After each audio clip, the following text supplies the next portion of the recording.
Üç жерде эч качан сүйлөбө, жагыңды жап. Көбүнчө аялдарга тиешелүү. Биринчиси туалетте эч качан сүйлөбө. Туалетте телефон карап, сүйлөшүп, кеңири жалышып отургандар өтө көбөйүп атат. Туалетте уктагандар көбөйүп атат. Жок, таптагы туура эмес маселе. Туалет ажатыңы бүтүрүп тесте чыга турган жер, ал отуруп алып, жин шайтандар менен оюн игра кыла турган жер эмес. Ал эми экинчиси илим мажлистеринде, илим жаатында окуйн деп, үйрөнөйүн деп бардыңбы, ал жер сен сүйлөй турган жер эмес. Агайың мугалимиң сүйлөй турган жер. Ал жерде тиңди тый. Уста келсе колуңду тый, илимдүү алым молдо келсе не дейт? Тилиңди тый дейт. Кол менен бирдеген кылам десин, уста баары катаңды табат. Тил менен бирдеген кылып берейин десин, баары алым катаңды табат.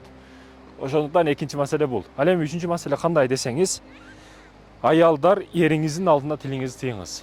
Бирдей мынандай багы чөбөрлөр ошо мынандай атташып, аны жеңем ушу бир кем болуп койуш не болуп калыптыр.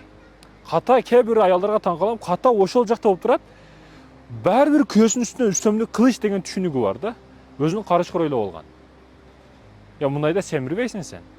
Эки козу Ибн Сина, медицинанын атасы Ибн Сина ушундай тажрыйба өткөзөт. Эки козуну коюп, бир козуну карышкырга көрсөтүп коет капаста, экинчисин көрсөтпөйт. Арадан 6 ай 7 ай өтөт. Баягы карышкырды көрбөстөн жемин жеп жаткан неме козу өтө чоңойот. Экөөгө тең бирдей жем, бирдей кашак берилет.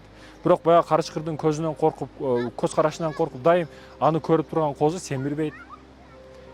Эч нерсеге жетпейт. Айтайын дегеним, сен үстөмдүк кылып, эриңден бир сөз маселесинде, бир күч маселесинде өч аламын деп, дагы бир маселелерди ойлоп таап, эриң бир ката кемчилик кетирип койсо, кээде бирөө рахмат деп койсо, арзубайт деп койгон, кээ бир аялдарга жардам берип койсо, рахмат десе, арзубайт деп койсо, ушундан кемчилик издеп, мен да кыянат кылам деп барып, көчөдө алкаш бирөө менен кыянат кылып кетип аткандар, измена кылып жаткандар, аялдар бул маселени ойлонгула. Тентекке теңелип терек бою секирбе. Күйөөңө теңелип береке таппайсың.